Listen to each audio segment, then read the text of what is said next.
Okay, hi. I think the recording has started. If you can just, someone can unmute and let me know if my screen is visible and I'm audible clearly, then we can start ahead with the class. Yes, good evening. So everything is clear, right? Yes, correct. No. Everything is clear. Thank Okay, great. So we'll start with what has been covered in week four session so far. So before that, maybe I want to show something to you guys so you can see. So let me just share my screen here.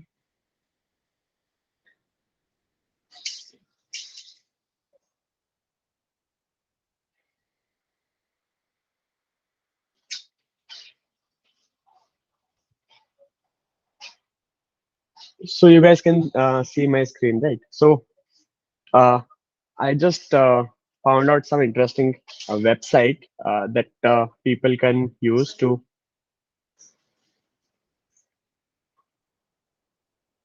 just a second.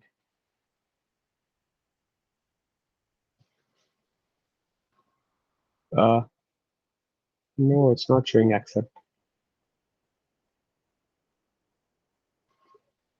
Some others are trying to join, but apparently it's not showing accept.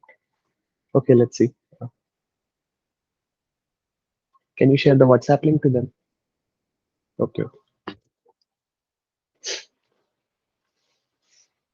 Yeah, sorry. So this is a website. So this is called rl-lab.com. I'll share it in the chat box. So I'll just show what this website has.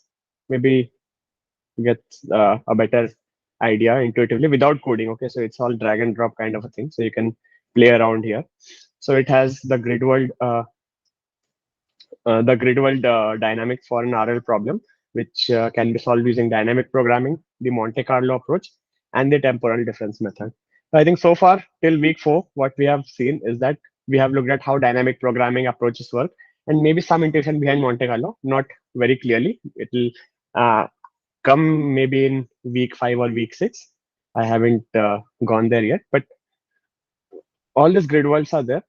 Apart from that, there is also an intuitive API for multi-arm bandits. So if I click here, so you have the multi-armed bandits exploration versus exploitation.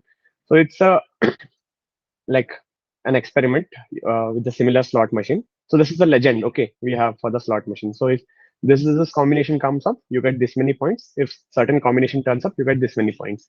So if I just click here, so I got this combination. So it's cherry, pie, and some bell. So it's like so it gives me a point, a score of two. I think because cherry and question mark. So it's point two. Similarly, if I make a pull here, I get this. So it's cherry something something again two. Here it's because it's not there, it gets a reward of zero. So as and when I'm pulling each arm, the rewards are also getting updated. How many number of trials I've taken, the reward, total reward average, what is the expected. So I run it again, I get some other reward. I pull it again, I get some other reward. Okay, so this is just a single pull kind of an example. Now here, what this is, if you click on run, it can make 10K trials for each arm. No, in total it will make 10K trials, and then the show button will reveal the theoretical expected values for each machine. I think this exercise is what we had done in the previous classes, but just to show you, uh, so if I run this, okay, maybe I should, yeah. So if I run this, so I get some distribution, okay, some distribution based on how on what the owner has set it to be. And now if I click on show, it shows the expected value and the expect average value. So here the expected value is 3.31 and we got an average of 3.4 on making 10K trials. Similarly, this is close enough. Okay, so if I maybe run it, I reset it and then I run it. Okay, now my average is 91. Here is this. And if I click here, I get some estimate which is closer to the average value. Okay, this is one experiment. Second is the comparison part. So you have 10 different bandits. You can use the slider to set the mean and the variance. The variance is always one. Okay, so you just set the different means. Then you have the different iterations.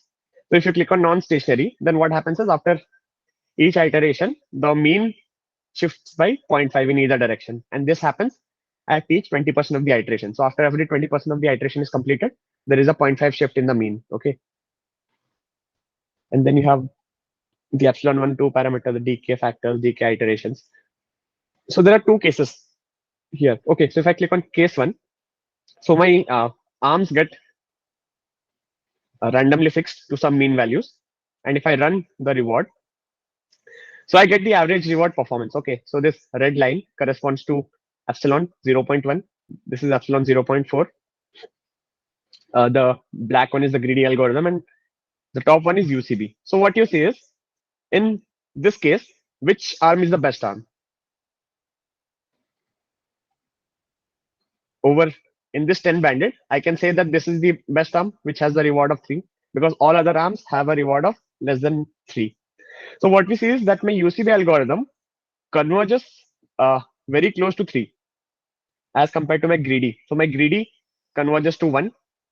My epsilon point 0.1 converges to somewhere between 2 and 3. Then my green curve is epsilon zero point 0.3 and zero point 0.2. This converges again between the value of plus 2.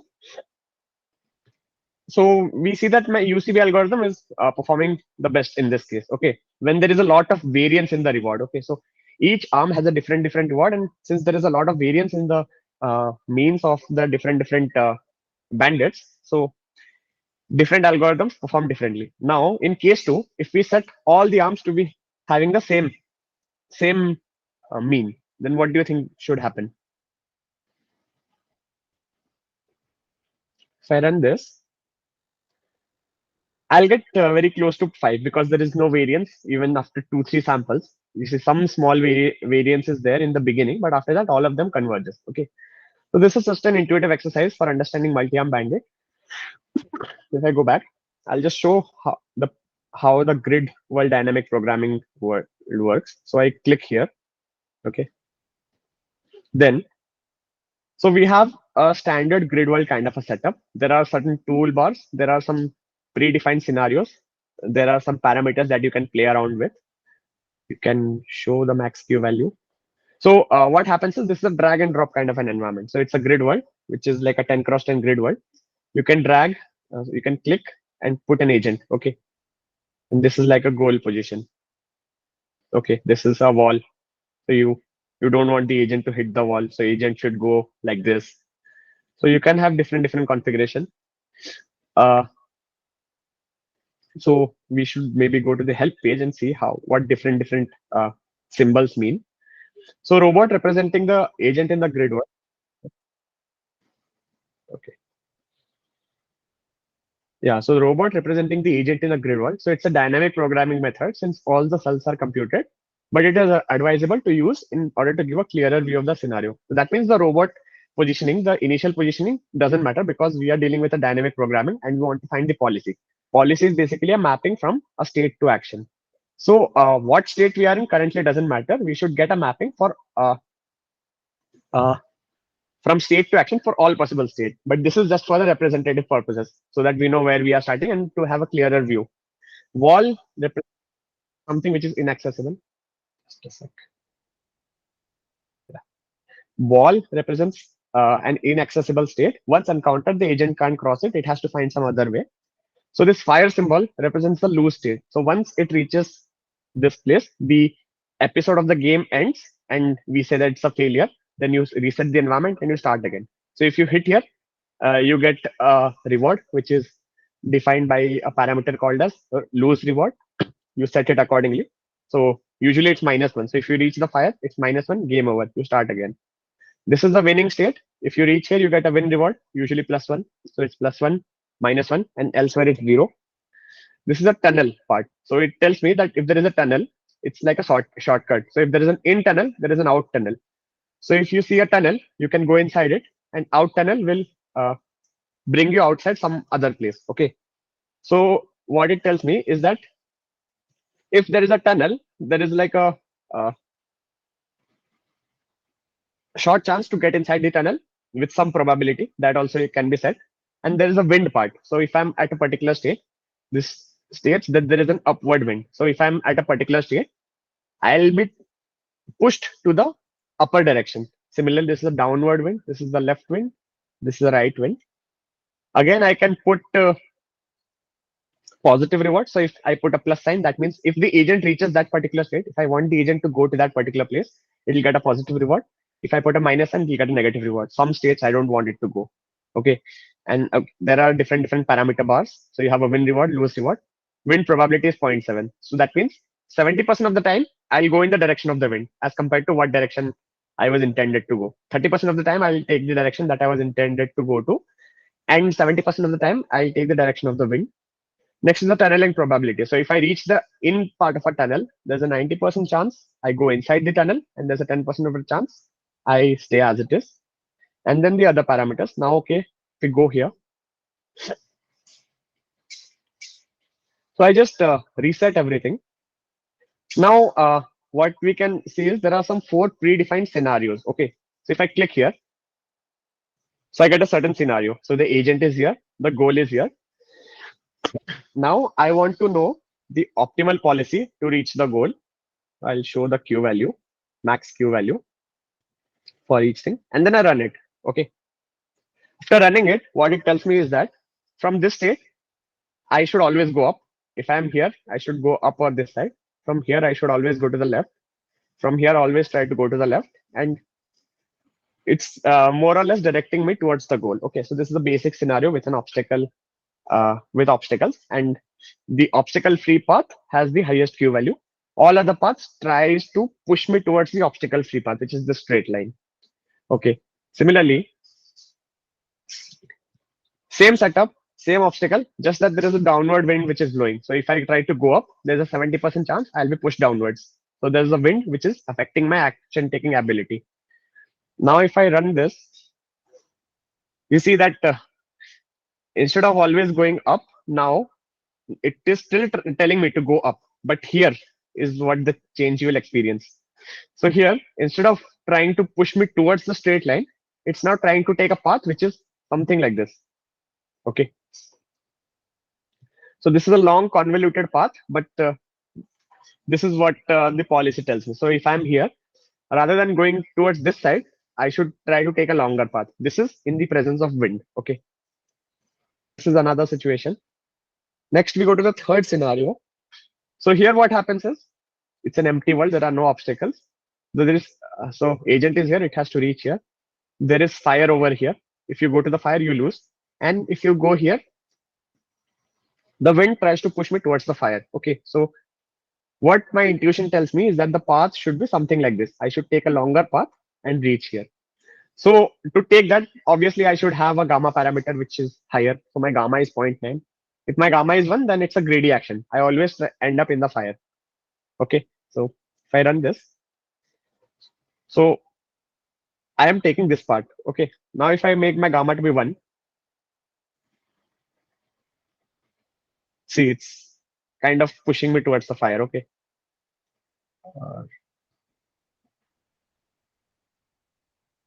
Sorry, what is gamma here? Gamma is the discount parameter.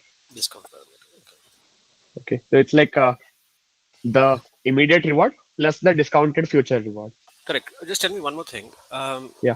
The definition of policy is a mapping between a probability distribution and the states and the actions on a state, right?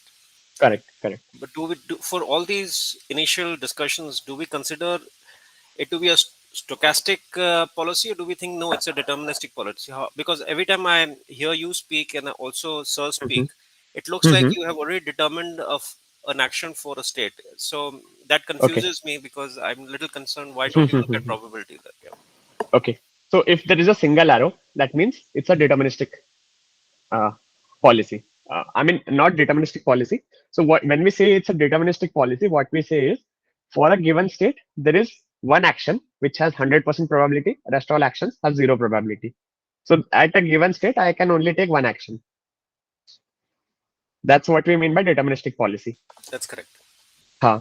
So and by stochastic policy, what we mean is if I'm at this particular state, Hmm. I can take two two actions, Either and of them. they have similar like zero point 0.3 0.3 probability of taking that. No, this is not a probability. Sorry, this is the Q value. Run this.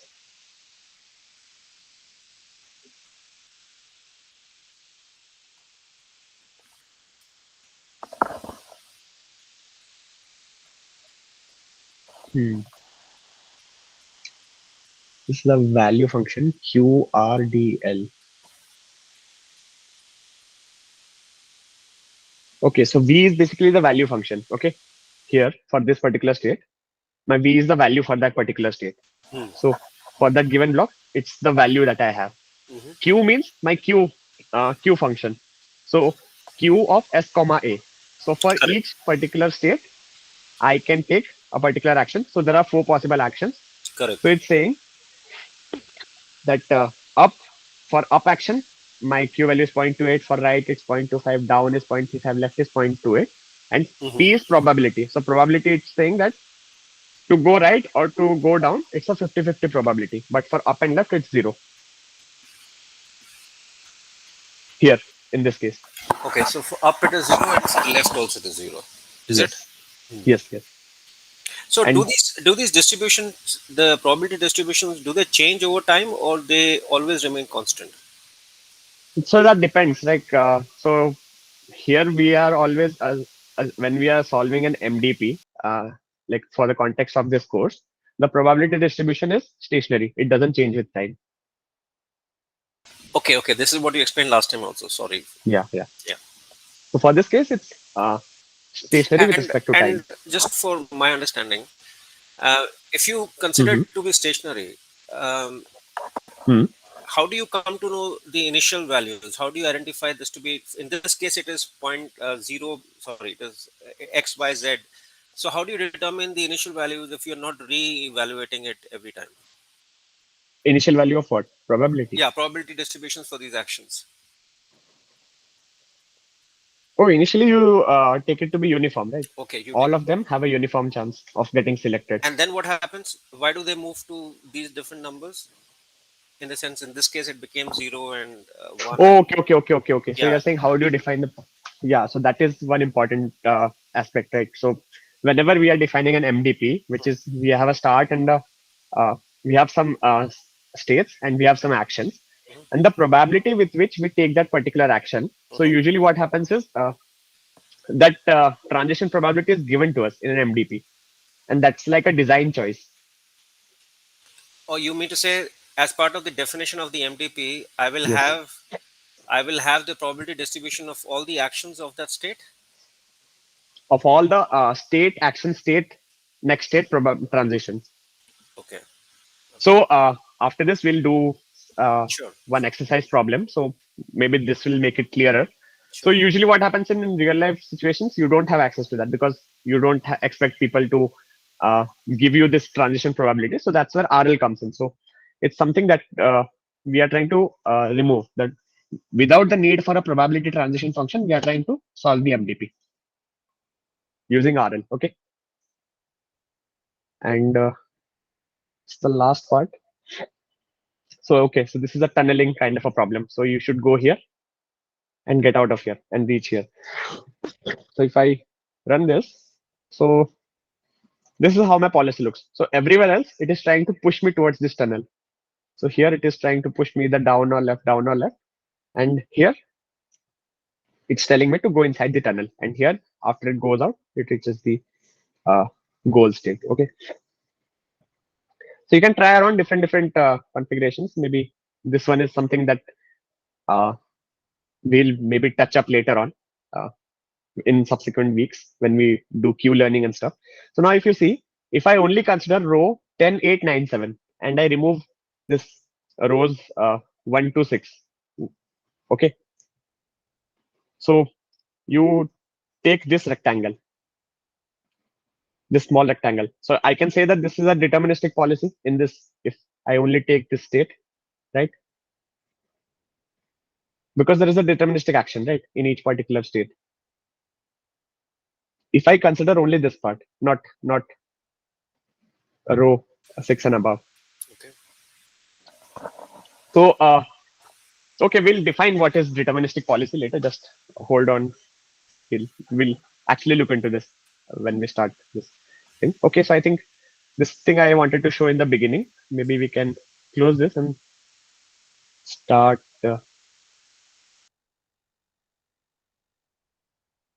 Okay.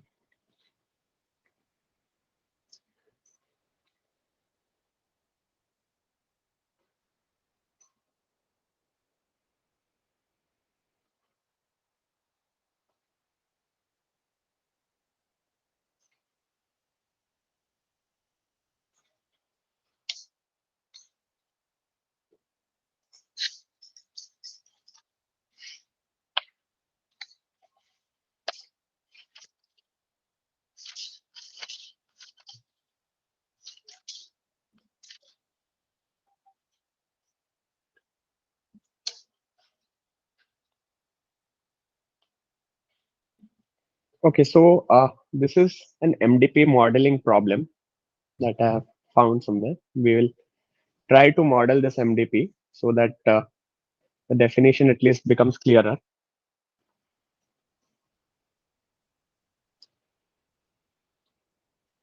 I'll color this. And maybe before we get there, I'll take some 5-10 minutes to uh, cover stuff that we couldn't cover in the last week's classes, which is the concept of value functions. Okay.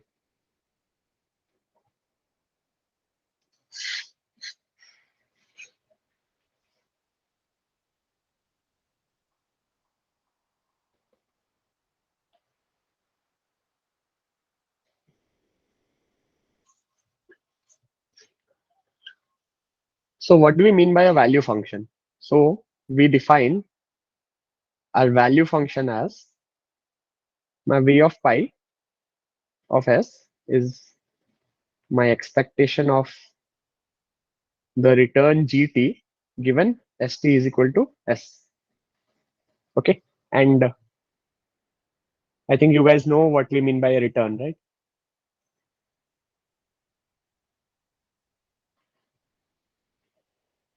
My return is rt plus 1 plus gamma rt plus 2 plus dot dot dot till I reach the end of the episode. Okay. This is r, this is gamma. Okay. Where gamma is between 0 and 1, right?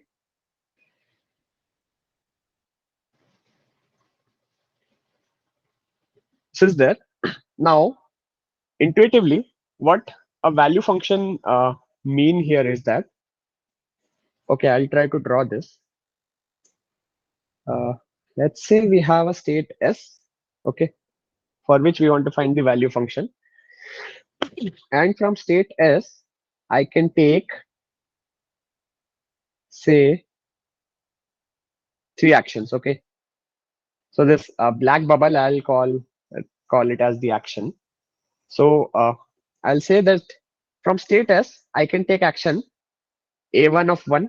I'm just using some subscript on top so that for each subsequent layer, uh, this top, superscript represents the depth of the layer which I'm in. Okay. But all of this are different actions here.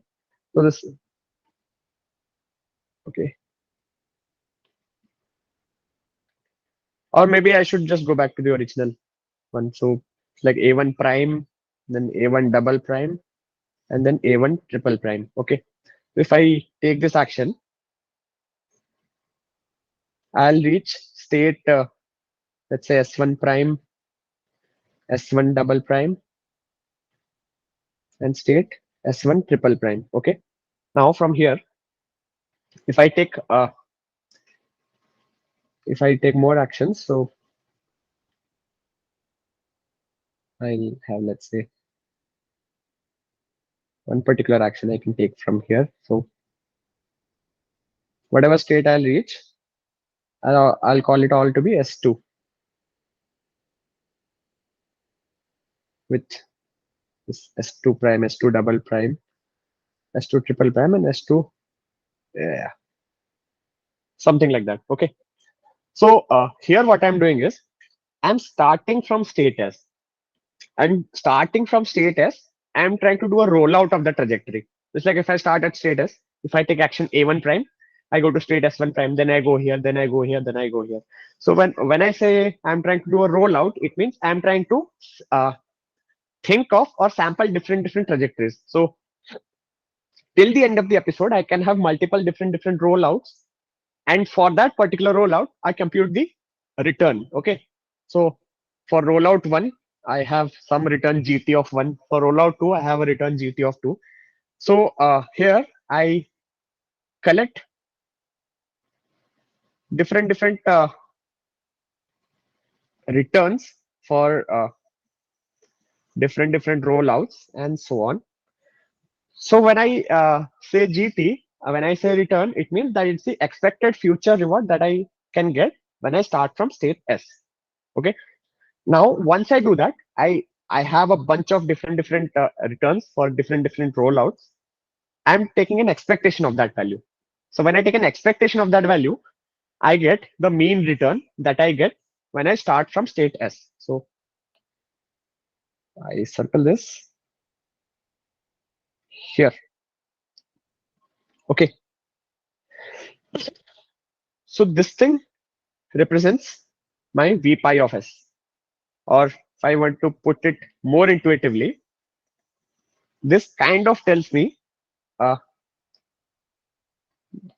this tells me about the goodness of state S using policy pi. Okay, meaning how good a state S is when I'm following policy pi. So this is what my value function V represents. So if you remember in the starting lectures, or in the like in the initial lectures, what we had discussed is that value function are of two types. You assign two variables. So one is V and one is Q. Okay. So you assign a value function V when you're dealing with a state space, right? And you assign a value function Q when you're dealing with the state action pair.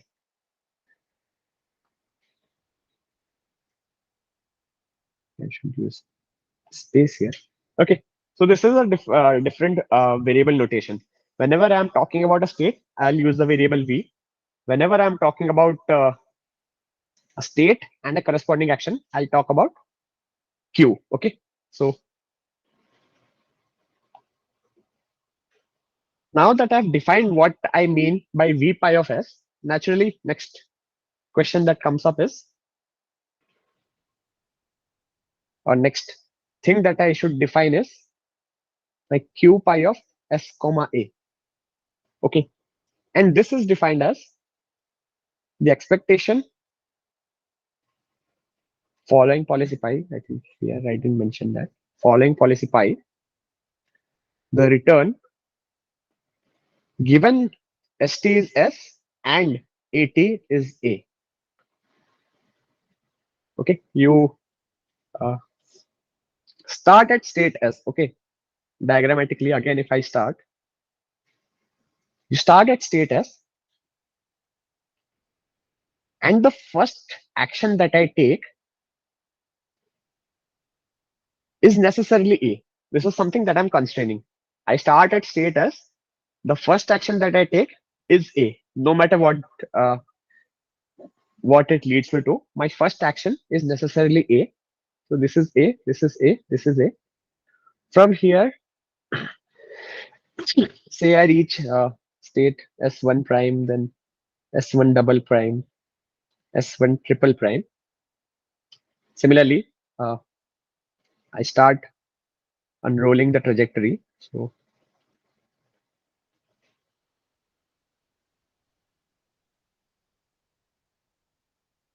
This is S2 prime, S2 double prime, S2 triple prime, S2 4 prime. Sorry, my notation is a bit clumsy, but I hope you're getting an idea of what I'm trying to show. Okay. I'm just trying to represent different trajectories that are possible where I'm at state S and I take action A. Uh, yeah, action A2 prime, A2 double prime.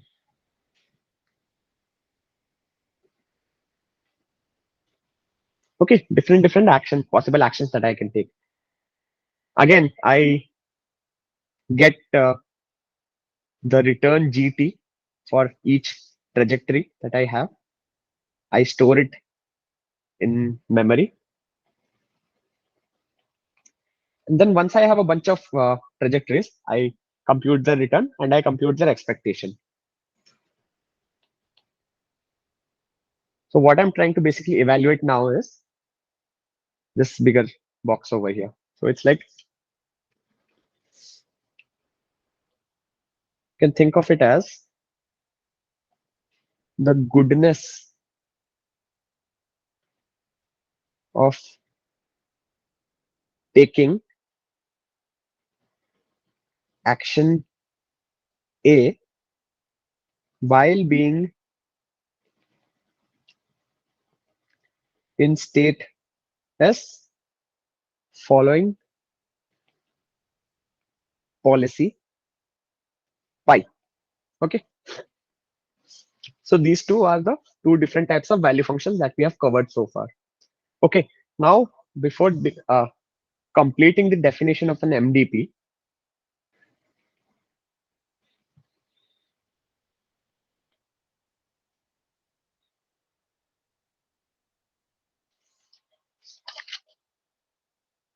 some simple assumptions that we have when we define an MDP. The first assumption is that my probability S t plus 1, comma R t plus 1 given ST, AT, ST minus 1, A, T minus 1, dot till state as 0 is equal to my probability of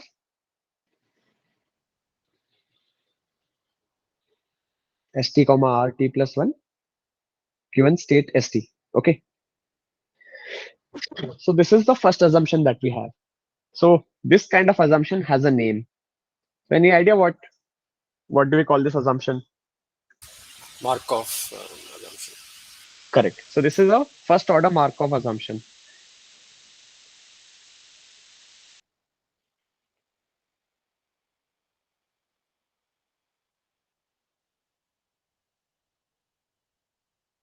So what this first order Markov assumption tells me is that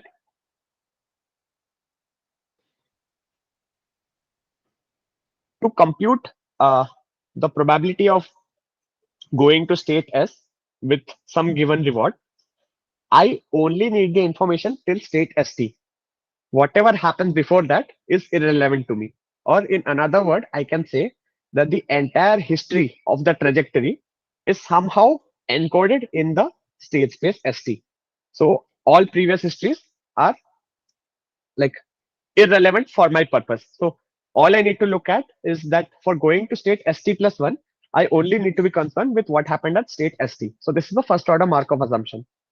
Similarly, if we want to go for a second order Markov assumption, it's like you take a look at state ST minus 1. So for nth order Markov assumption, you subsequently increase the number of states that you want to take a look at.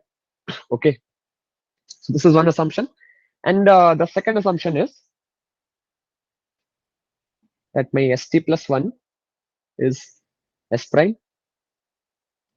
R of t plus 1 is R given ST is S and AT is A is equal to probability S prime R S comma A. Now, what do we call this assumption?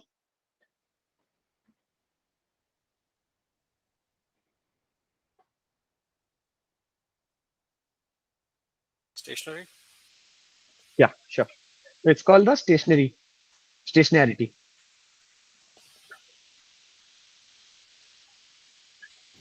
assumption. Okay. So far, since last week, we have looked at what's the reward function. We are slowly starting with the full RL problem, right? So we have looked at what we mean by a reward, what we mean by a return, what's a state space, what's an action space, what's the transition probability, what's the reward function, and finally, we have seen what we mean by a value function. Now, if I want to define an MDP, so I'll say my MDP, which I'll denote it by letter M, is basically a tuple. Okay.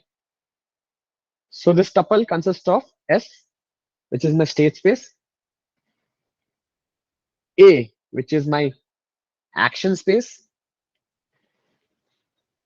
Third is this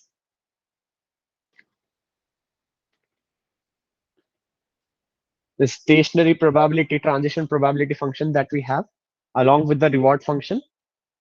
And then fourth is the gamma parameter. It's the discount factor that we use in computing the return. Okay. So this is like a four tuple. Okay. So my MDP is basically a four tuple.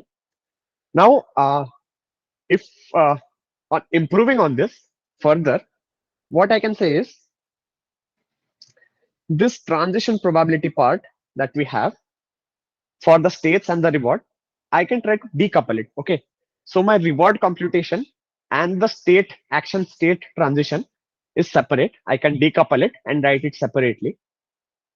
So it's like they are like an independent distribution. Instead of having a joint distribution, I can have two independent distributions. So this is my state space remains the same. My action space is A. Now I have my probability of going to state S prime given state S and action A. This is the transition probability. And I for the reward part, I have expected reward when I have S A S prime, and similarly we have the gamma parameter. Okay.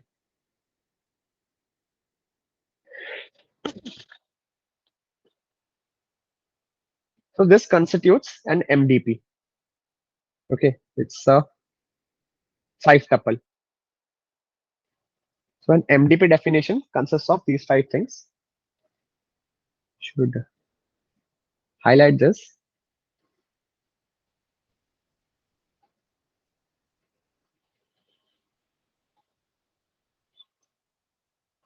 Okay, so we have defined what an MDP is. Now, maybe we can try and look at this question for MDP modeling. So you see there is a question in front of you. So there's a big paragraph. Okay, take some time, try to understand what it is. Then we'll together come up with the MDP formulation. We'll define what the state is, what the action is. We can have discussion and draw the corresponding transition probabilities. Okay. So this will help you clear out, like make your definition for an MDP clearer with the help of this example. Okay. So it's 6:50. Maybe take a couple of minutes to read the question and then we start. You can start thinking about it. It's 6:51. We start at 6:55. Okay. Take a couple of minutes, read the question, try to come up with your formulation. I discuss the solution at 6:55. Okay.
So just a heads up, we are only here looking at modeling an MDP. Don't, we are not trying, we are not aiming to optimize the MDP or find the optimal policy in this MDP. Okay. So that will do later on when we look at value iteration, policy iteration methods. So this exercise is only for the MDP modeling problem. Okay, maybe next week I can come up with a code which can, using which we can see how policy iteration and value iteration methods work and how uh, how they compare with each other when we test it on a similar problem, and like how the trajectory looks like, how many number of iterations it takes, which is better and which is not. Okay, we'll deal with it in the next class. Okay.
Okay, maybe I should start uh, reading along with you. Can you guys can help me out?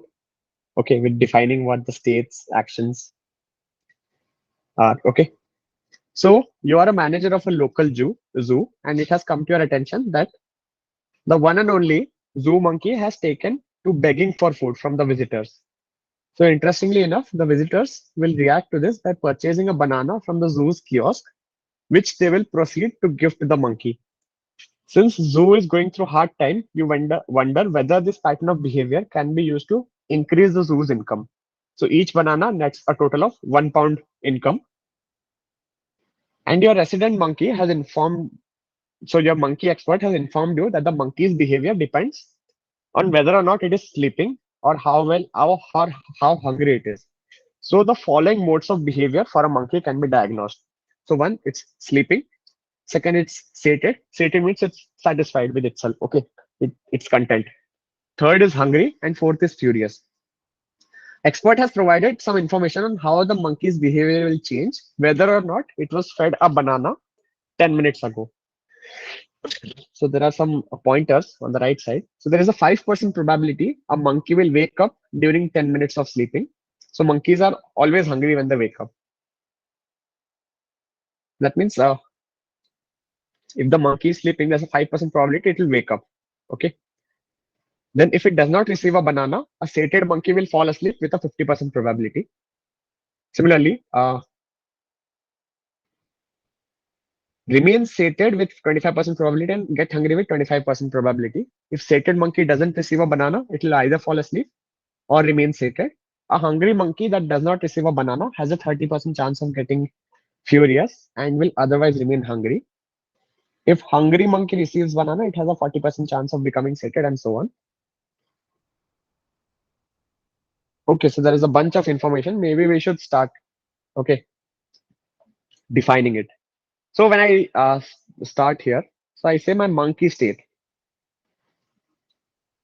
So my monkey state, I have four different types of states. Okay, one is sleeping, there is sated, there is hungry, and there is furious. Right. Based on that, the monkey's behavior is also enforced by whether or not it receives a banana or not. So there is a banana kiosk which is lying around. So there is a kiosk state from which a visitor can buy a banana. So the thing is, it has two states. So it's either wait or open close.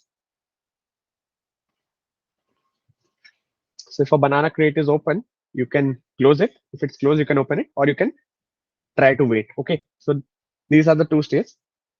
So I'll just number it. Okay. So the state, I can call it as 0, 1, 2, 3. 0 corresponds to sleeping, 1 corresponds to sated, then hungry, furious. And similarly for chaos, I can name it 0, 1. Okay. Cool. Now, what are the actions that I can take?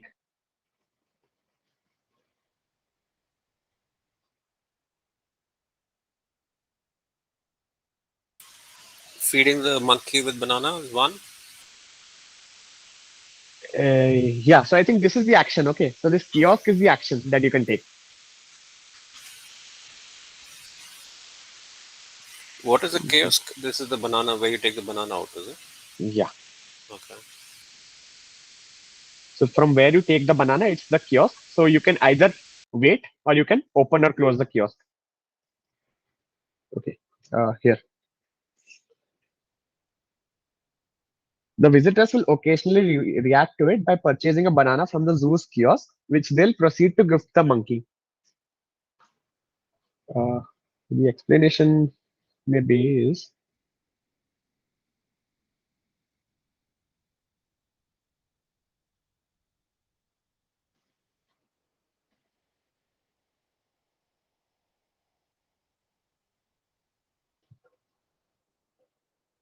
okay. Okay.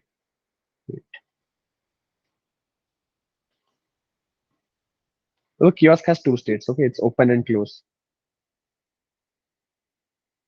Yeah. So this is my state. Okay, and my action would be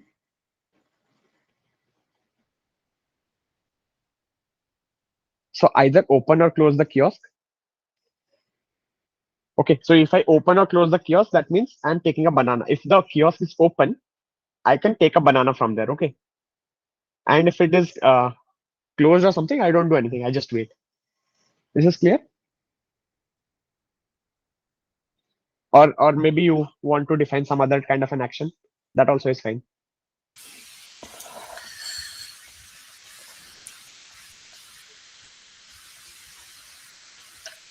Okay, let me do one thing. I share the monkey MDP problem. I'll share the PDF. You can open it side by side and view it. Yeah, Okay. yeah.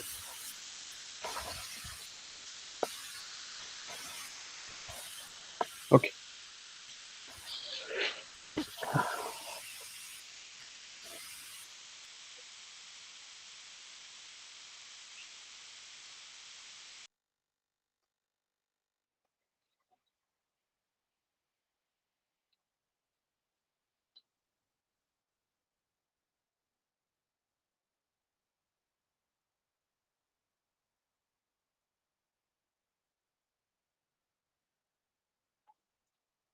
So here the monkey is the system and the visitor is the agent. Is that how one should look at Yeah. Yeah. it? Okay.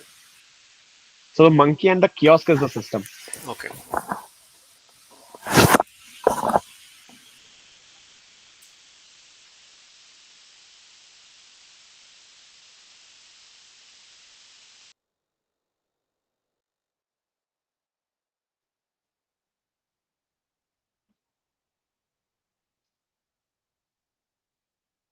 Till then, maybe I can start drawing the state space, right?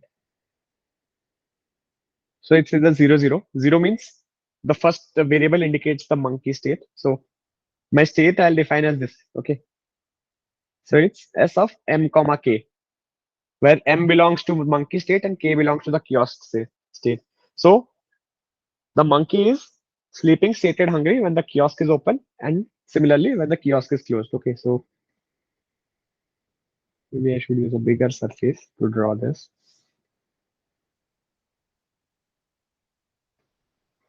Maybe is this.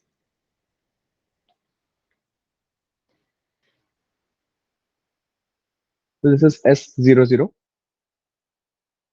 Say S0. Sorry. S10, S20, S30, And here it's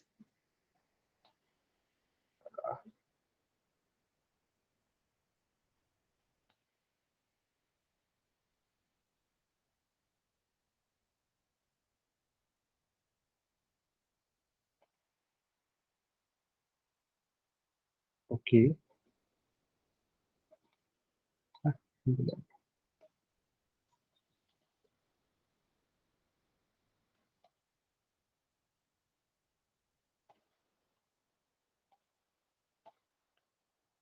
Yeah, I paste the same thing here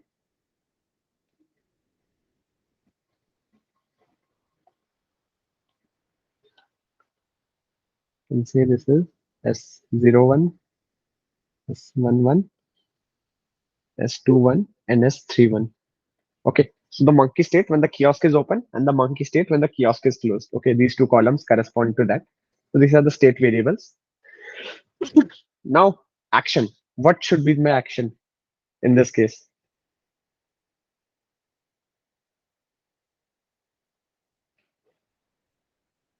Okay, go back to the MDP.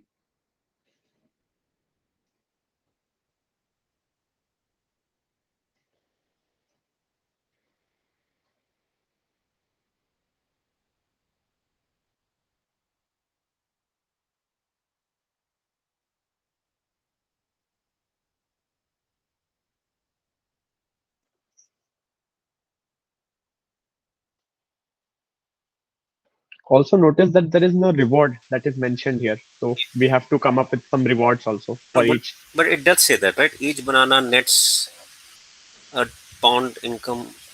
Yeah, okay. That's there. So Yeah. Okay. for taking a banana, it's one income. Yes. So But if the visitor runs away, it's minus 10. where is that Yeah. minus 10? Uh, here. Hmm. Hmm. So if a furious monkey scares a visitor with 20% chance. Hmm. So each state potentially has receiving a banana and not receiving a banana is are the two Haha. actions. No. Action. I think this last paragraph here.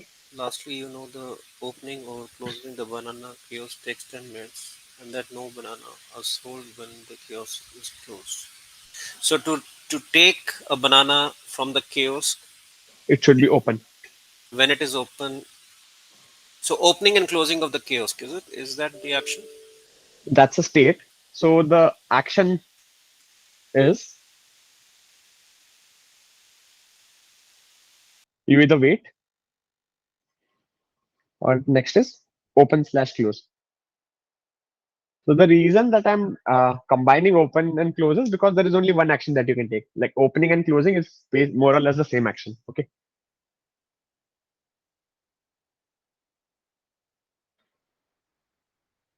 So we call it, let's say, action A and action B, or more intuitively, action W and action OC. Fine.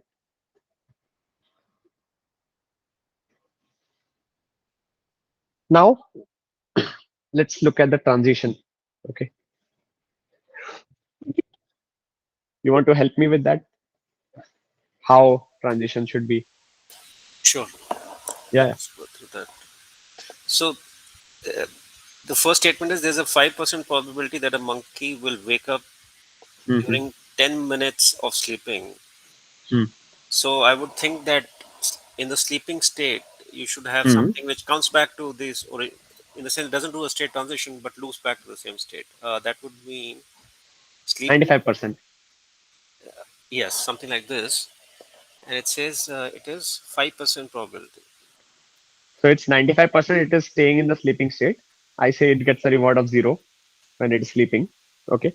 There's a 5% probability of wake up during. So 95% time he's sleeping. Yeah. And that zero is what? He doesn't get any award. Reward. Yeah, Yeah. yeah, yeah, yeah. So that is the first one. Mm-hmm. Then he says if he does not receive a banana, a No, state. no, no. Sorry.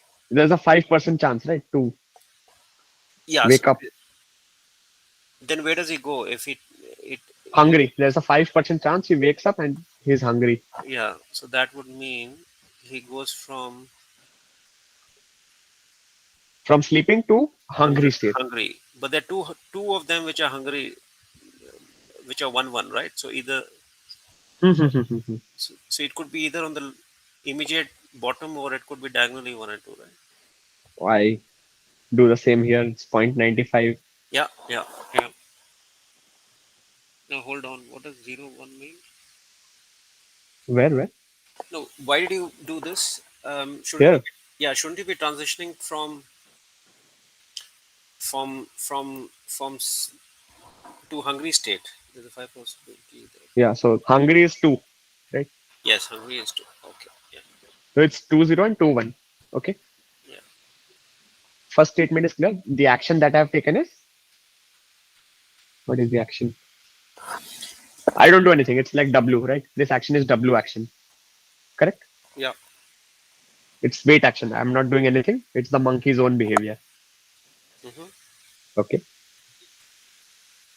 Next statement is, if it does not receive a banana, a sated monkey will fall asleep with 50. 50% probability, remain sated with 25%, and get hungry with 25% probability. Okay. If sated monkey does receive a banana, it will either fall asleep with 75% probability or remain sated. Okay. Okay. So this. Okay. Let's do this. If it Yeah. does receive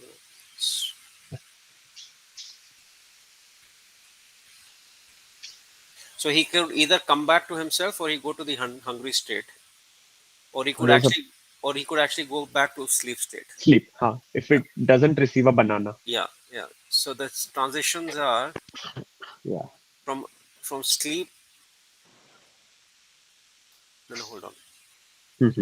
So stated monkey can go to three different, make three Yeah. transitions. One, Yeah. he can remain within his own state with some If probability. it receives a banana. Correct. So this is a open. So there is a two state. Okay. Yeah. So if I'm at this column, first column, Yeah. that means the kiosk is, it's, I'm a wait state. So I'm not doing anything. Yeah. So the action that I'm taking is wait, and the Yeah. monkey is behaving. Yeah. And this is the other part. So if the kiosk is open or closed, I take an action, and accordingly the monkey behaves. Yeah. Okay. Yeah. So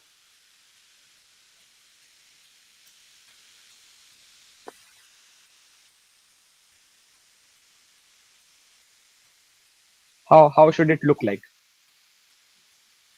If it does not receive a banana, okay, that means it's a wait state. Correct. If it's a wait state, then he can go with some probability to sleeping, or he can remain in the stated state. Uh, just a sec.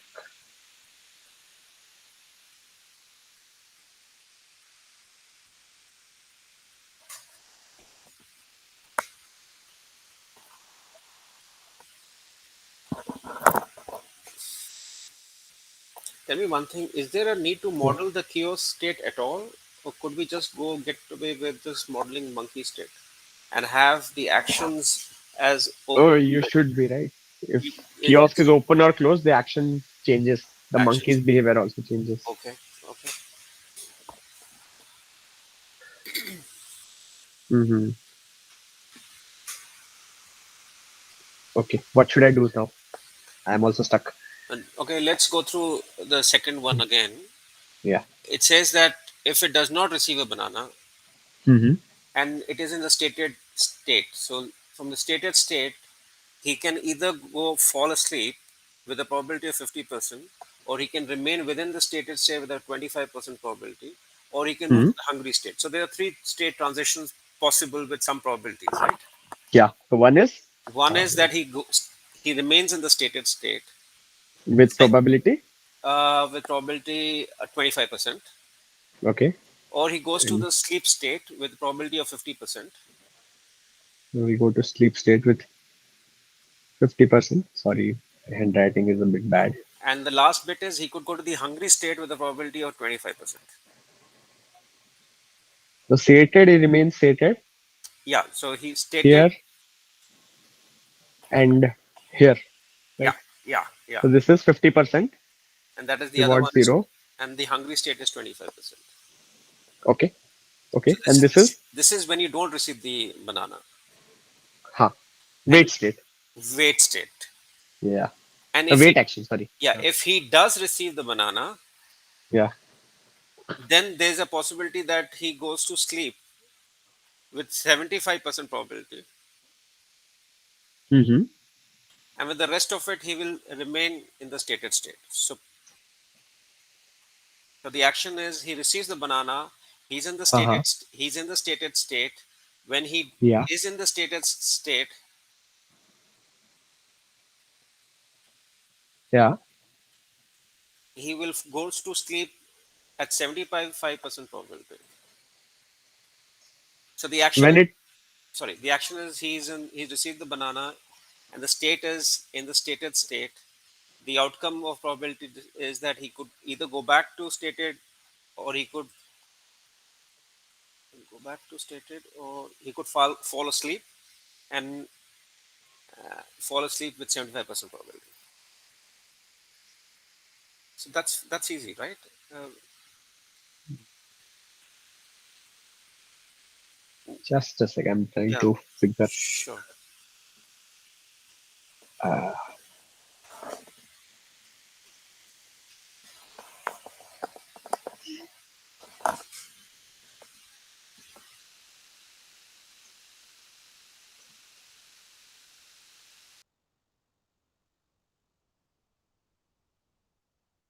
or did we complicate the problem a lot with the kiosk state and stuff? Yeah, I think by introducing the chaos in the state, Mm-hmm. you have two parallel. Um, Yeah.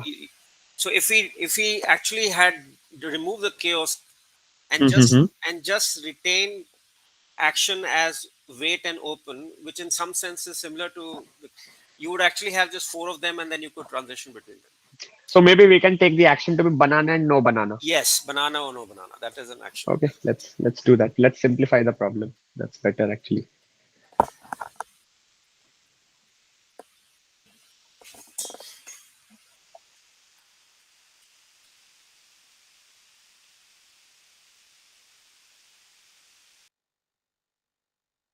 Okay, so my monkey state is fine. This is my state space, and the action is we say Receive the banana or not receive a banana, simple as that. To get or not to get. Okay.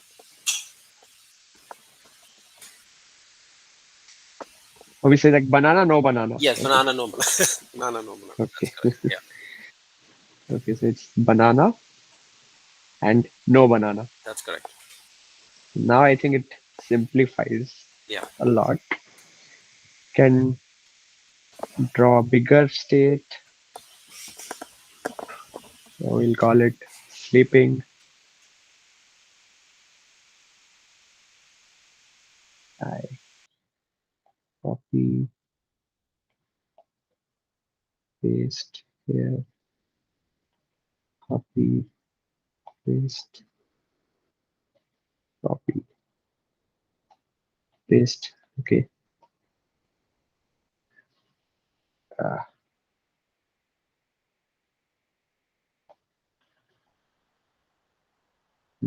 yeah, I think there's sufficient gap to draw the transition.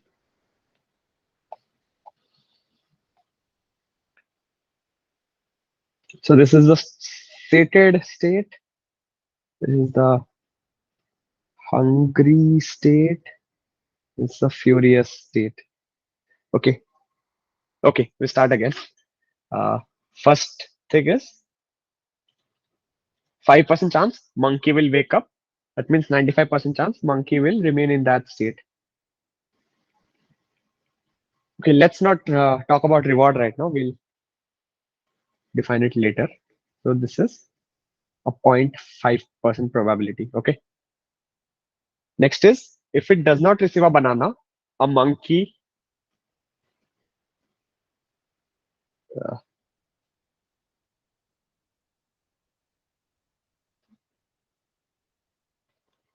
so this is the action of no banana, right?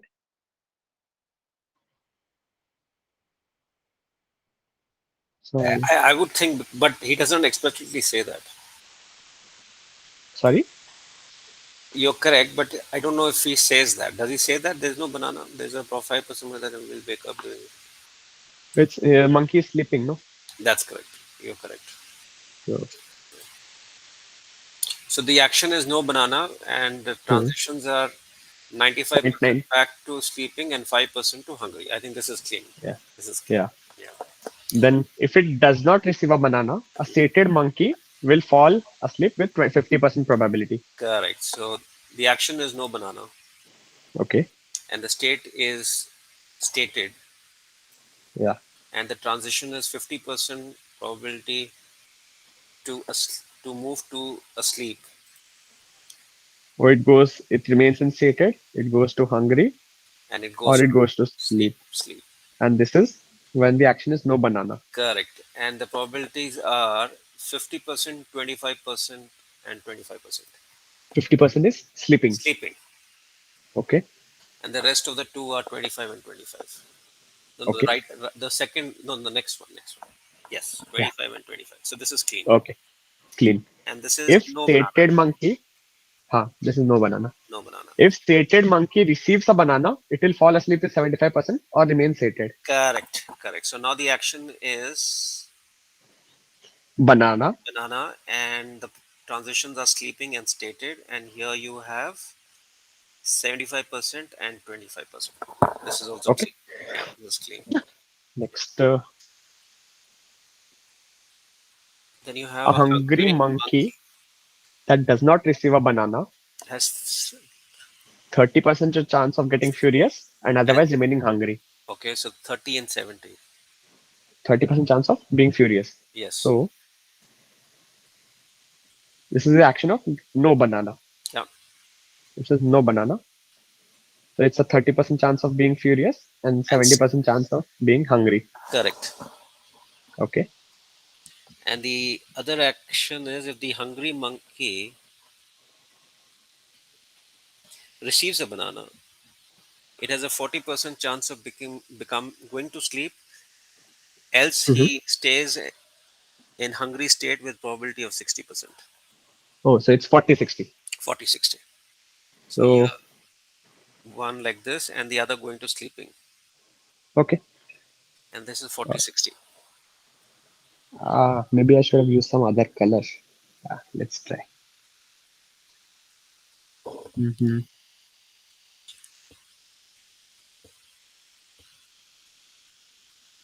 Yeah. This is the action of getting banana. So Yeah. 40% chance of being sated, right? Not sleepy. Sorry, Yeah. I made a mistake there. Yeah, yeah. Yes. So it's a 40% chance of being sated And and 60 60% chance of being being hungry. hungry. Correct. Mm. Okay. And a furious monkey that does not receive a banana will remain furious. 100%. 100%. Mhm.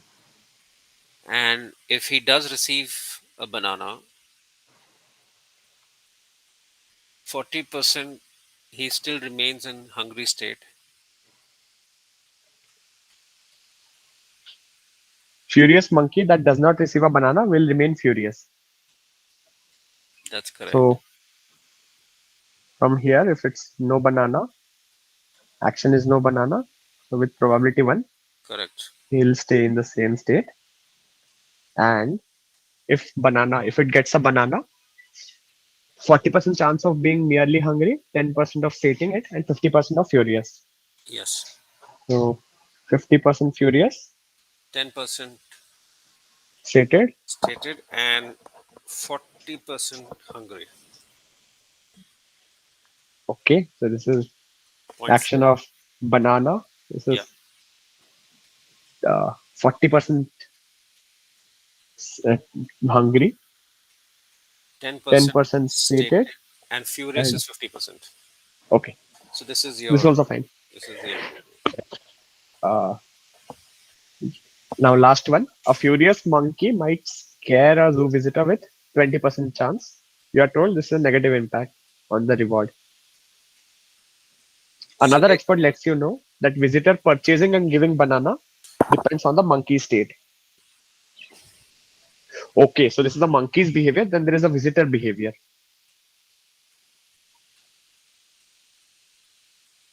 You see that? Hmm. So if a monkey is sleeping, visitor will show no interest and won't bother. If monkey is seated, there's 10% probability. Hmm. Monkey is hungry, visitor will have 70% chance of buying. Hmm. And furious monkey, occasionally extort a banana, 10% chance they are given. Okay. So this is now the visitor's behavior, is it? Hmm. I think this will make it more complicated. Maybe Yeah. we can only look at this first page. But so in Hmm. some ways we'll have to encapsulate that within the, Hmm. which might become difficult. Yes, yes. So maybe let's Just keep ourselves here. Yeah. yeah, let's contract the problem. Let's keep ourselves here. I think this formulation is clean, right? Hmm. But there is no, Now, but there's no reward formulation in this use case, right? correct, correct. Hmm. Yeah. No, it does have one, right? The fifth one, which says a furious monkey might scare a zoo visitor with a 20% chance. You are No, told. that is the visitor's behavior. Okay, okay, okay. So this is all the visitor's behavior. Yeah, yeah. Hmm. So there is no notion of reward here. Yeah, Maybe we can randomly assign some reward sure, just to complete the MDP. sure. So sleeping, no reward. Hmm. From sleep to hungry, uh, 0.05% chance, right? Again, I would say no reward. Okay. But if it gets a banana, then it gets a reward. Okay. I can say that, right? Yeah. So all Uh, actions which basically are banana centric, you no, might if I no. go to sated, then I get a reward of one. Okay. I can say if I am at sated, I get reward of one.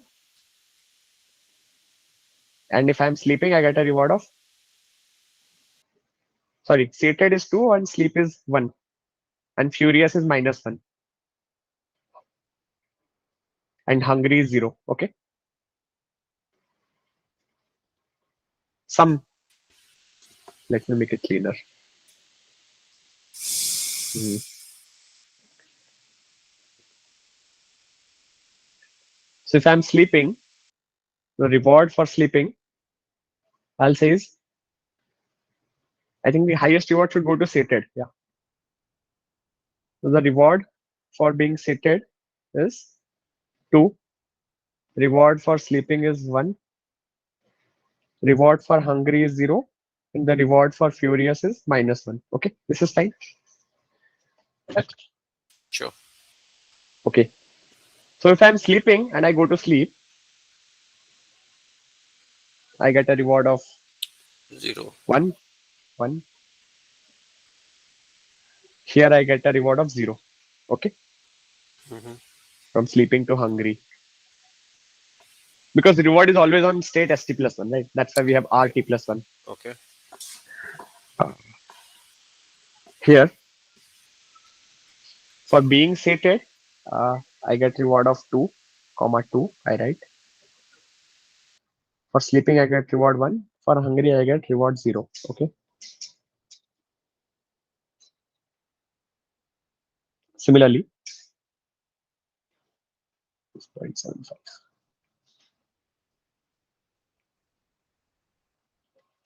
For sleeping, I get a reward of 1. For remaining sated, I get a reward of 2. Uh, okay. Here, uh,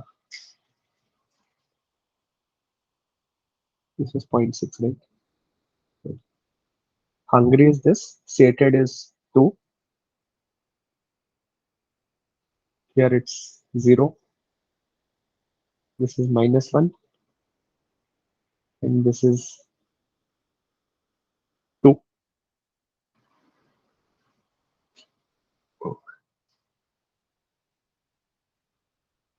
This is remaining hungry. So it's 1. This is, sorry, this is 0. This is -1.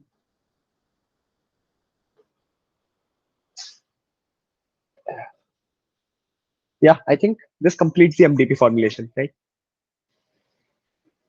Yes. Yeah, okay. So I think with the help of this exercise, this is clear. Okay, what we have been trying to look at. The MDP formulation is clear, right? So you had a question regarding probability. Yes. So what was that question again? So um, in all these states, you Hmm. have two actions, right? Banana or no, no Yeah. banana.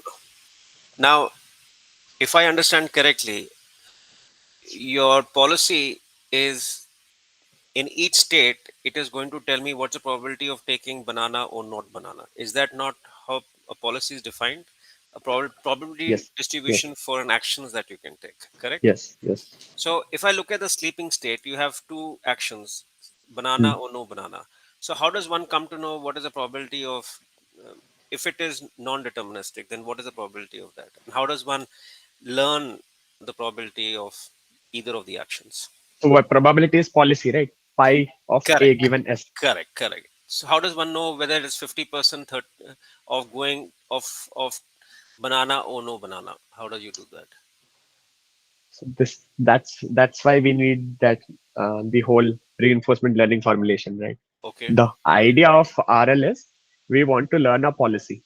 okay, My policy is telling me from state S, starting state S, which action to take, and correct. so on.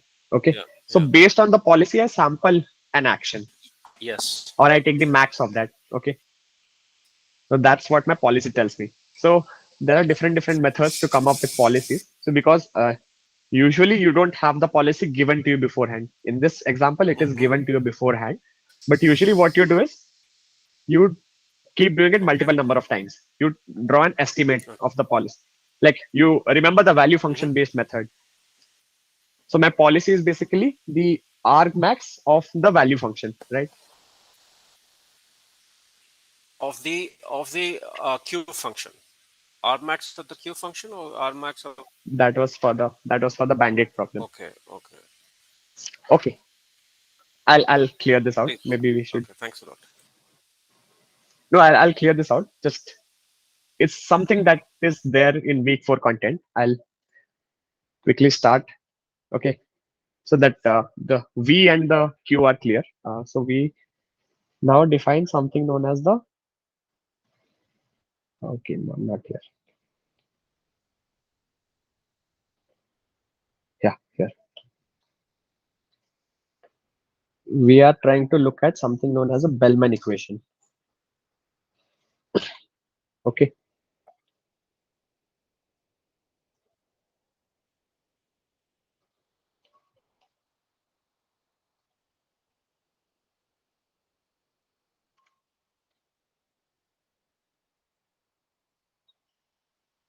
so when I say I want to have a policy, what I'm trying to look at is basically when I want to think about optimality, when I'm looking from an RL perspective, what I want to look at is my max of pi such that my expected return is maximized, right? Yes. So this gives me my policy. This is the way I determine a policy. So if I write it, I'll say that this is my argmax of pi is nothing but my pi star. Hmm. This is the optimal policy. Means I have a set sample policies. I have set of different policies. Whichever policy gives me the maximum expected return Hmm. is set to be my policy. Okay. So Hmm. this is defined for the return part. I can also define it in a point-wise fashion. So the way I do that is my max of pi, expectation of on following pi. I have GT given state ST is equal to S, right? Hmm. And this is true for all the state. So this is like a point-wise policy comparison that I'm doing. So for each point, or when I say a point, it means that when I have the state space, each individual state, each smallest is a point in the state space. Hmm. So for each state, I'm trying to maximize the expectation. Hmm. Okay. And this thing is nothing but my V pi of S. Mm-hmm. Here, this one, right? Mm-hmm. Like how good a particular state is. Sure. And then I do that for all the different states. I take the max, I get the argmax, right? Mm. Then I say that my policy pi star is nothing but my argmax of pi v pi s for all s. Mm-hmm. So that means given the value function for each individual state, I can only do the argmax of that and recover the policy, right? For that state. Huh. So I'm doing this for all state here. Okay. So given for all state, if I know the value function for that particular state, I just need to do the argmax of pi and I can recover the policy. Correct. So this is a method to recover the policy. Okay. Mm-hmm.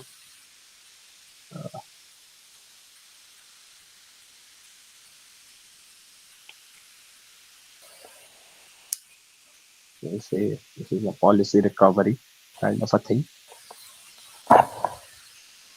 Now note that what this gives me is when I say I can write my V star is nothing but my max of Mm-hmm. pi of V pi of S. Yeah. When I Mm-hmm. do argmax, it's pi star, right? But otherwise it's V star. So note that something important that I can say is that my V star is unique. Mm-hmm. Okay. I can claim this. My V star Mm-hmm. is unique, but pi star is not unique.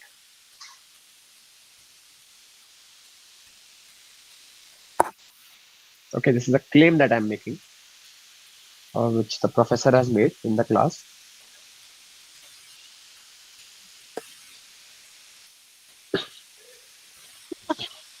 Can you see how, or tell me how, why, any idea? So it's all in the equation here itself. Okay. So if I say there is a max, okay, that means there exists no other V pi which is greater than my V star. Mm-hmm. So that itself tells me something about the uniqueness because I'm using a max. It that means there is no other V pi which is greater than my V star, Okay. right? Okay. So that means my V star is unique. But my pi star is nothing but argmax. When I'm doing an argmax, there can be multiple elements that correspond to that max value. Okay. From an example perspective, I'll just use the same example that Sir had used in the class. Let's say this is a grid. Okay. This is a grid world domain. It's a 4x4 grid I'm drawing. And so this is my goal. Okay. I'll define this as my goal state. I'll color this orange.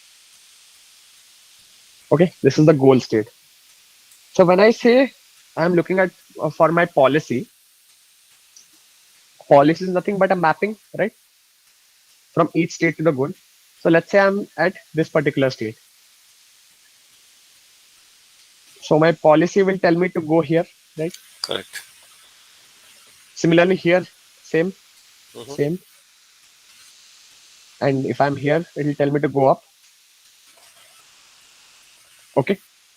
Mm-hmm. But if I'm at if I'm at any other place, my policy is 50-50, like this,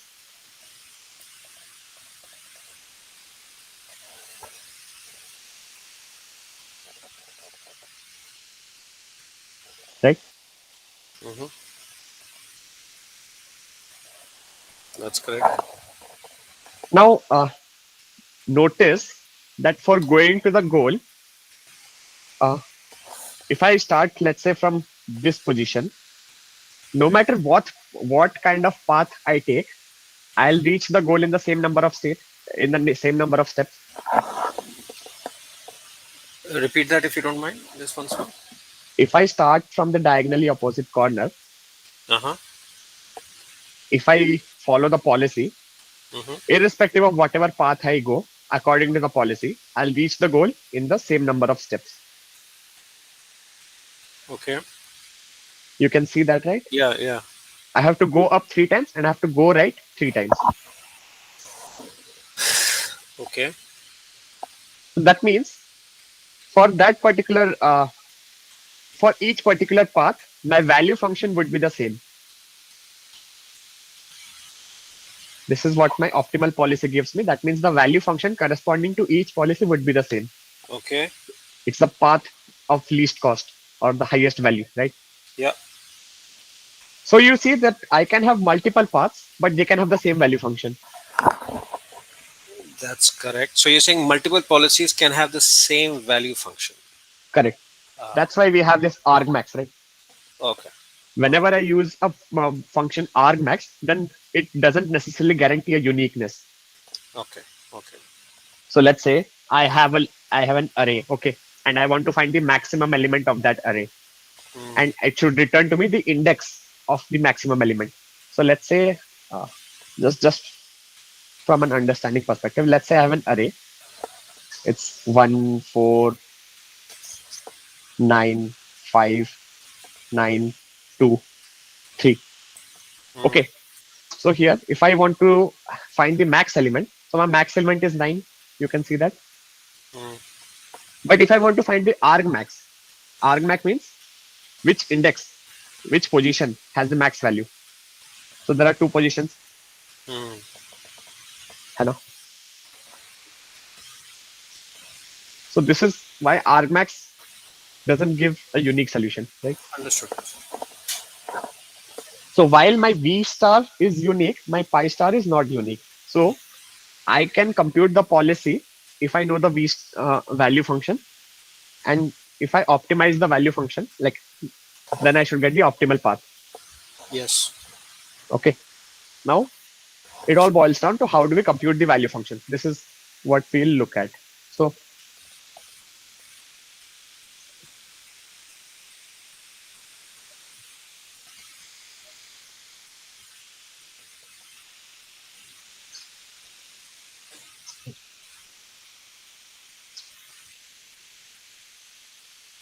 okay.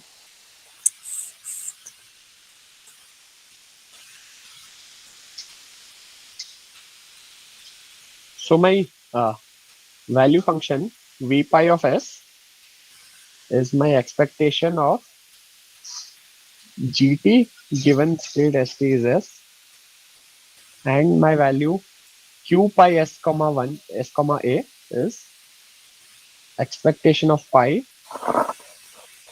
given gt st is s and at is a.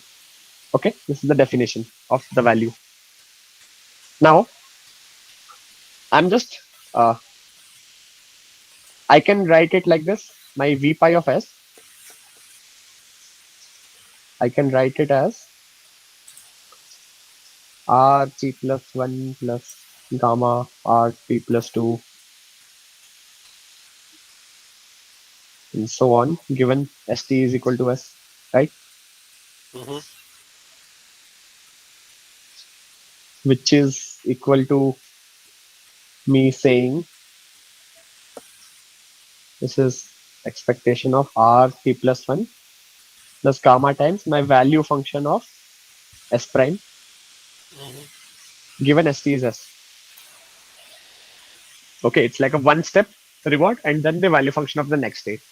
You Correct. can think of it like if I am at starting at state s, I take an action, it gives me a reward, and then I terminate at state s prime, and state s prime gives me some terminal reward. Mm-hmm. Okay, and similarly s prime, you start immediate reward, you terminate at some other state s double prime, it gives you some other reward. Okay, So so you this have is to keep doing this. How so? How many times does one do this to get the value? So you said you take an action and then you move to the next one and then you average it out, right? Expect. Okay. So how does Yeah. how do you do So this? How it's many like, times? Yeah, this episode hmm, that you run, how often do hmm. you do that? So you're saying number of iterations to Yes, how get to many? the value. Yeah, how do you identify the iterations? Hmm. It's like you do it, And number. You do it large number by of times. this Large is number of times. large number of time. You arbitrarily define it and then you basically Yes. average it out. Okay. Yes. Yes. So that means you need to do, like, for a given problem statement, you Hmm. need to do number of episodes. Sure. So when I do the bandit thing, I take some 50,000, 10,000 trials, and then I Hmm. get some value. Hmm. So you do some number of times, you update the value function. In the Sure. bandit, the value function was capital Q. Yes. What was that? It was the average Sampling of the rewards. average of the Correct. rewards. Yeah. Correct. Hmm. So it's similar to that. It's like saying, see, if I am at this particular state, Hmm. okay, so to go to the goal, I can directly go to the goal from here. Okay, based on this value function. Hmm. Now, if I want to compute the value function from this state, Hmm. I'll say, hey, if I am trying to look on the reward to get to here. Hmm. And once I reach here, I already know the value. I already know the value function for that state, and I can go to goal. So Hmm. it's like iteratively, I'm computing, like, from the goal, I'm moving away and away towards the start. Sure. Okay. So now this is in the expectation form. Okay. So if I try to unroll it, so what I can say is my policy.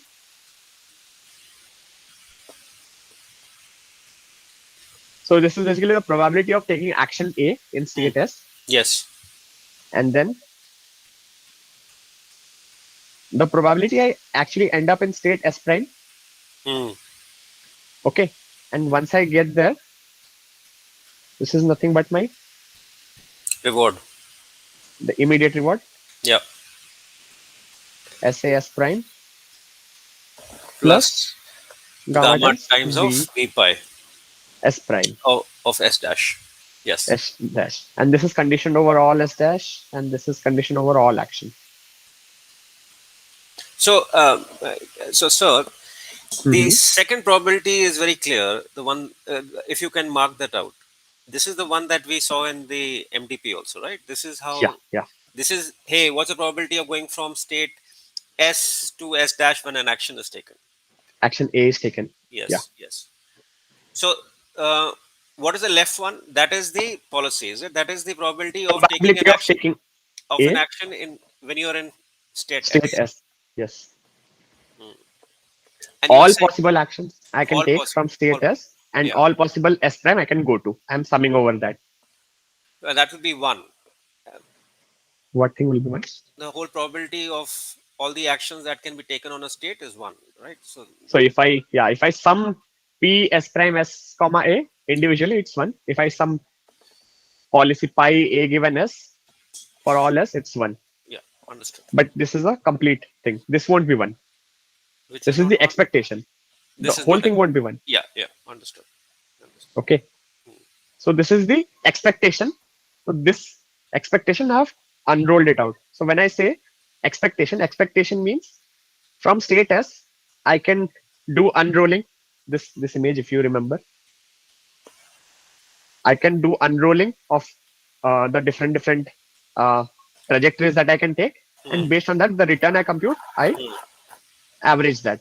Correct. So this equation essentially tells me that only. All possible actions I can take, all possible states I can go. Hmm. I compute the immediate reward and the corresponding V pi S bar. Correct. Okay. Hmm.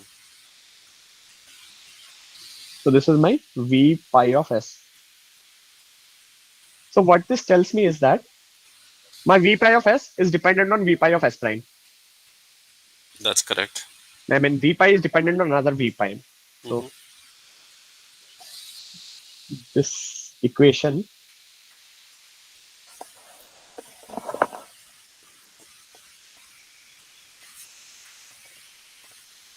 is an important equation. This is known as this is the Bellman equation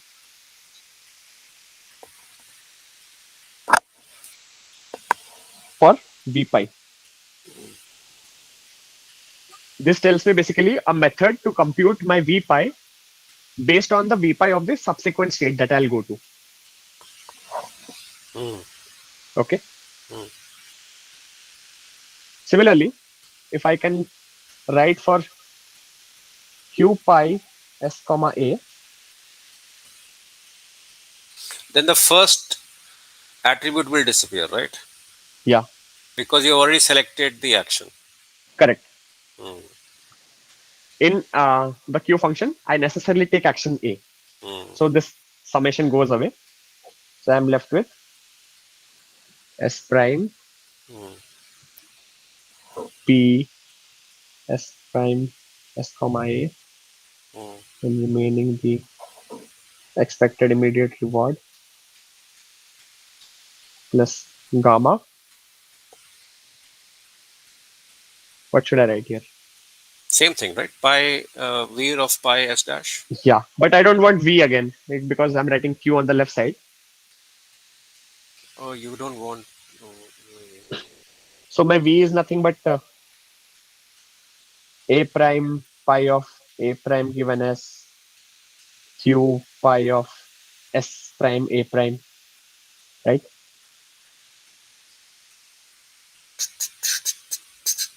that is all the actions in the subsequent state, their Hmm. probability, and then their Q value. q values. So Mm. Q value is I behave optimally after Mm. taking action A.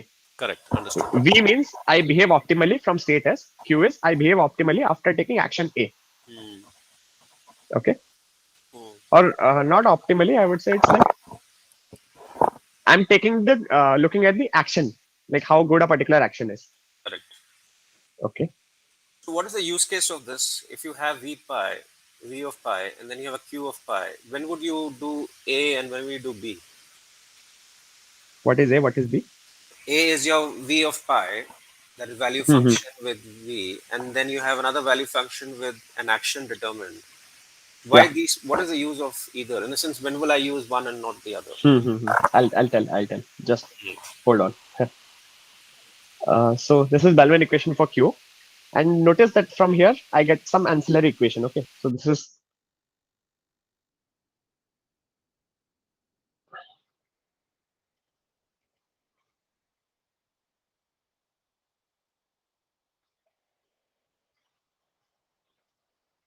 okay. This also holds true,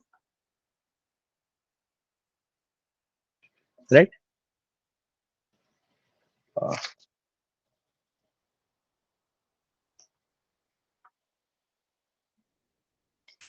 Yes.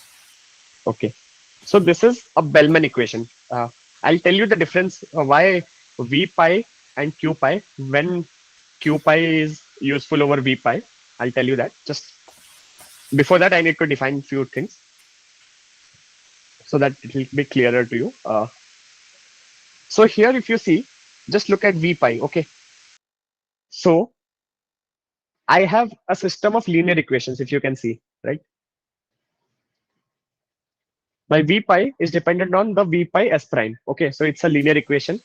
That's correct. So if I have n number of states in the overall state space, I have n equations in n variables, n linear equations in n variables. Okay. Okay, okay. So that means this can be solvable, right? I Needs can solve a system of equation. correct. So where the number of variables are the number of states in the state space. Okay. So based on this, for any given state, I can compute the V pi, and that V pi gives my V pi of S is a unique solution. That's correct. But what is the condition for uniqueness? It's that if I have a system of equation, there should be no what do you say the mm,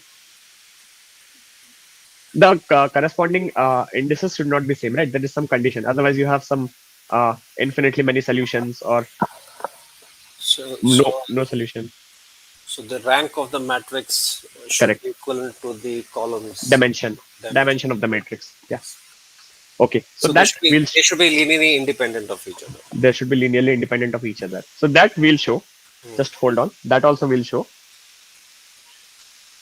Before that, now I have defined the Bellman equation. Next up is something known as the Bellman optimality equation.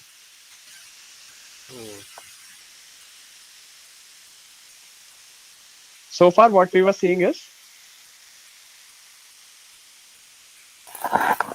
the value function for each state and the value function for each action, state action pair. Now, what we'll look at is just a sec. Now, what we'll look at is basically what is the optimal value. I mean, the best possible value for that given state and the best possible Q, like optimal value function for that particular state or that particular state action pair, right? So we'll start with say my Q, this thing. Okay, we start with my Q pi s comma a.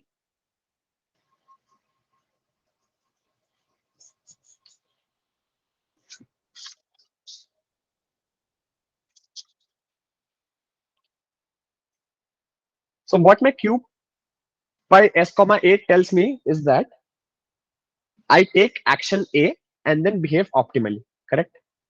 Hmm.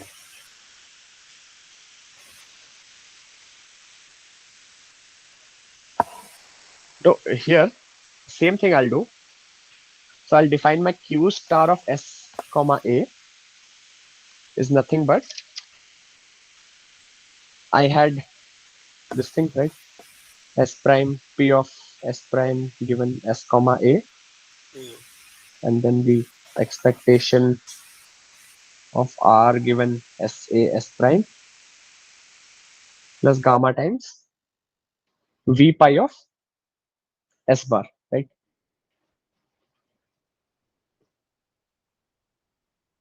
So all I'm trying to do is I just want to take the max of pi.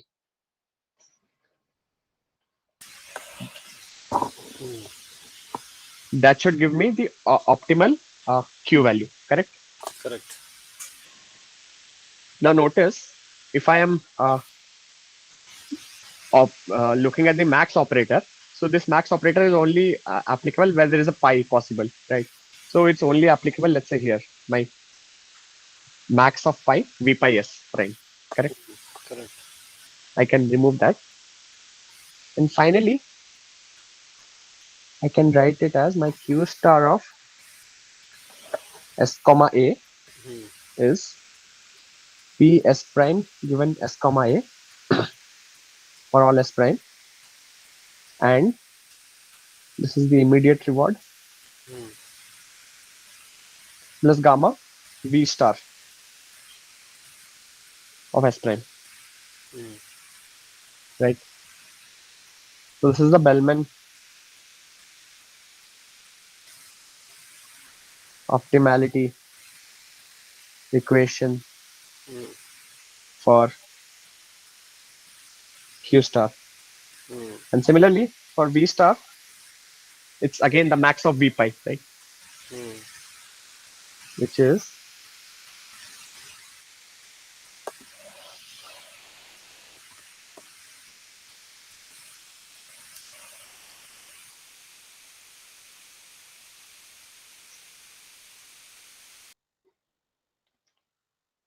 this line is clear. My V pi S, V star S is max of A, Q star of A. Because what? Sorry,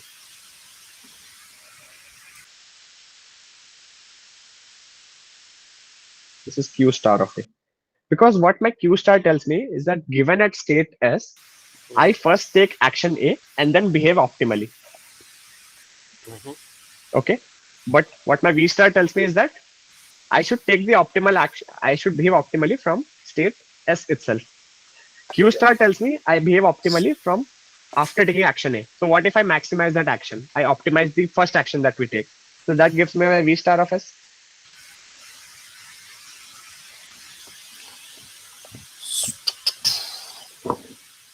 right? My So, Q so, star. so, so V star of S is in some sense an average of all the actions that can come out of a state whereas a q star of s is the maximum amongst them. Is that how it is? My V pi is the average of all possible Action returns I can get from state S. My among V star of among S, all action amongst all actions. yeah, my V star of S is the maximum possible V pi that particular state can get. Hmm. It can't get more than that. Hmm. Okay. Hmm. Similarly, that means if I start from state S and behave optimally, like I take the optimal action, then I should get V star of S. Hmm. Okay. Similarly, my Q star of S is I start from state S, I take action A, and thereafter I behave optimally. That means then whatever Q pi I get is the maximum possible Q pi. I denote it by Q star, right? That's correct. So that's Q star. So if the first step that I take, instead of taking action A, I am trying to optimize that first action itself. That's correct. So then that gives me my V star of S. Correct. So if I write it, yeah, I have my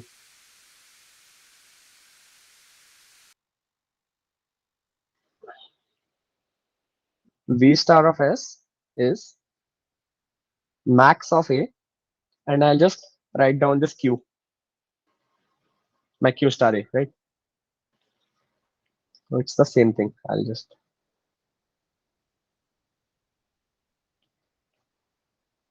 copy paste this.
So all I've done is taken the same thing and I've just added a max A term.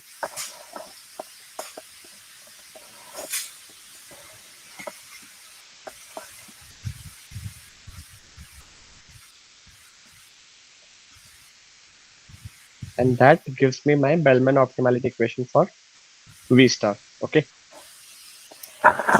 Now to answer your question, I am trying to look at on how to recover a policy. Okay. Okay. And when you recover a policy, what happens? The policy changes for that state, or overall policy changes? This is a little confusing to me Sorry. because Uh, so uh, you're in a state, you will do something, and hmm, then you will recover a policy. When you recover a policy, you will get the policy information from either V star or Q star. I don't hmm, know. hmm. Yeah, So yeah. what happens when you say you recover a policy? You will come to know which action you have taken for that state. Is that what will happen? Which action I need to take from that particular Which state? action I have to take from that state? Okay, Hmm. okay. Policy means given a state, what action Which I should action? take. Okay. Now looking at Yeah, these two values, you will identify which action to be taken. correct. Okay. Yeah. So if I take a look at the V function, so my policy pi star of S. So now this is a deterministic policy. When I say a deterministic policy, it means one action has 100% probability, other actions have 0% probability. So this is your precondition, is it? This is an assumption. This So is the an assumption. assumption is that Huh. given an optimal policy, Given an optimal policy, there can be multiple optimal policies. Sorry, given an optimal value function, given an optimal value function. Okay. optimal value function is unique. but the optimal policy is not necessarily unique. Correct. An example that you showed me some time back. Yes. Mm-hmm. So the assumption is that from there, at least one of them is a deterministic policy. Rest there can be multiple stochastic policies. Oh, is that an assumption? Is that an Yes, assumption yes, for yes, all MDPs? yes. Okay, so you can recover multiple policies, but one of them is always going to be deterministic.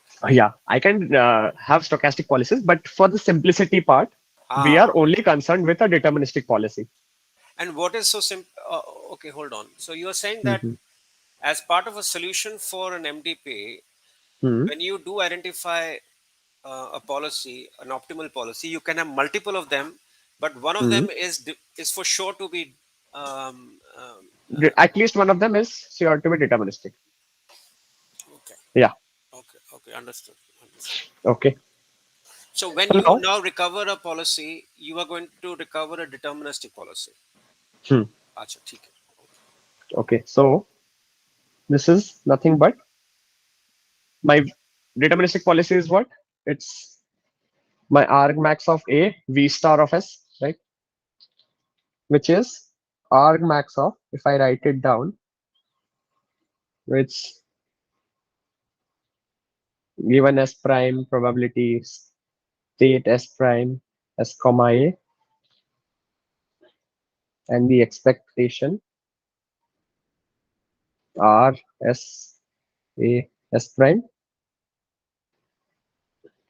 plus gamma of V star of S prime, right? This is one way using the V function. Otherwise, I can directly say my policy pi of S is my, okay, I should write this. This is not true. It's pi star of S is this. Otherwise, I can say my this thing is argmax of A of Q star.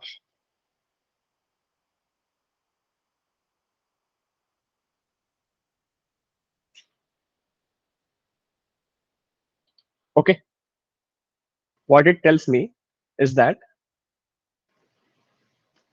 to recover a policy from the value function V star, I need to know the transition probability. I need to know the immediate reward, right? Correct. And the V star of the subsequent state. But to recover a policy from uh, my Q star of S, I can directly do an argmax of A, Q star of S, comma A for a deterministic policy. So that's where my Q function becomes useful. Correct. So this is an example where Q is becoming useful. Mhm. Actually, tell me Yeah, one thing. This yeah. other term in pi star of S, the first equation, why is Hmm. the return expectation? Why is it not definite? Because it is immediate Because only one. It is between one state and the other state, right? You should return should be non. not necessarily, not Why necessarily. isn't it? When I Ah, pull a bandit, I don't get the same reward every time. okay, even between state transitions, Hmm. The between two, reward is a distribution. or even between state transitions, it is between is a distribution, is it? Hmm. Immediate reward is always a distribution. Immediate award is always a distribution. Okay. Yeah. Okay. No, hold I on. So mean, what does this term uh, mean? This terms means that I have moved from state S to state S dash using the action A, correct? huh. And I've got a reward, Yeah. So correct? the what is the X? So I can get multiple type different rewards, right? Oh, this is so between two states. What Hmm. we looked at one over there is actually not one. There is a whole set of rewards that we can get between. For the example that we had, the MDP we created, we Hmm. always gave 1 or 10 or 5 or 4. So Yeah. where is the See, distribution? if the reward is fixed, then the expectation doesn't make sense. Then it's Doesn't a make single sense, right? arc. That's it's a number Correct. one. There's only one, na? Then it's a number. Yeah, it comes out. Acha. Yeah. But this is generic term. So you are saying Generic that term. rewards between two Hmm. states, one action is also Hmm. a distribution, Need not be deterministic always. or may not be deterministic also. Okay, Yeah. okay, thank you. But उसका भी Okay. probability है, उसका में भी okay. That's why we have the expectation, right? That is why we It's have like the expectation. yeah. So we have three probabilities, right? One is probability of selecting an Hmm. action within a Hmm. state, then is a transition probability Hmm. between states, and then there is a probability of rewards between states. Three probabilities, huh? Yeah. Yeah. ठीक है. Okay. So yeah, I think we can end the class here. It's already 8:10. I think we have covered till Bellman equation and Bellman optimality equation. We can continue from the next class from where we left off. Okay. So yeah, I think if you have any further questions, I can take. Otherwise, I can close the session. Thank you, sir. Okay, no problem. Thanks a lot. Thank you for attending. Have a happy weekend. Bye. Good night.